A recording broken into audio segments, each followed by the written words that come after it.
मैं सत्यवती हूँ, वो स्त्री जिसे इतिहास ने भीष्म की सौतेली माँ कहकर सीमित कर दिया। पर क्या किसी स्त्री की पहचान केवल उसके रिश्तों से होती है? मेरे मौन ने बहुत कुछ सहा। अब मैं स्वयं बोलती हूँ। मैं मत्स्यगंधा थी, मछुआरे की पुत्री।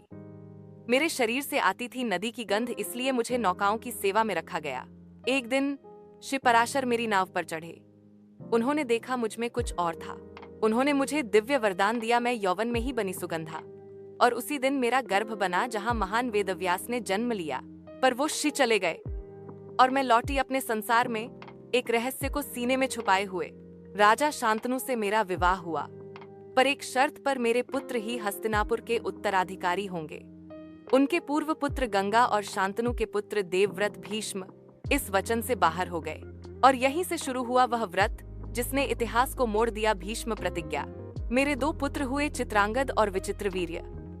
चित्रांगद युद्ध में मारा गया और विचित्रवीर्य ने संतान नहीं छोड़ी। हस्तिनापुर की वंशबेल टूटने को थी। तब मैंने वह निर्णय लिया जो आज भी मुझे राजनीति की देवी बना देता है। मैंने अपने प्रथम पुत्र वेदव्यास को बुलाया, जिसे मैंने जन्म तो दिया था पर कभी अपनाया नहीं। वह आए और वंश को बचाने के लिए नियोग किया। अंबिका, अंबालिका और एक दासी, तीनों से वेदव्यास ने संतान उत्पन्न की, और इस प्रकार जन्मे धृतराष्ट्र, पांडु और विदुर। तीनों में कोई भी संपूर्ण नहीं था। एक अंधा था, एक रोगग्रस्त और एक शूद्र मां से उत्पन्न। मैंने सत्ता बचाई पर मूल्य चुकाया अनिश्चित भविष्य का। भीष्म मुझसे दूर हो गए थे। उनका मौन मेरी महत्वाकांक्षा से टूटा था। पर क्या सत्ता की निम केवल प्रेम से टिकती है?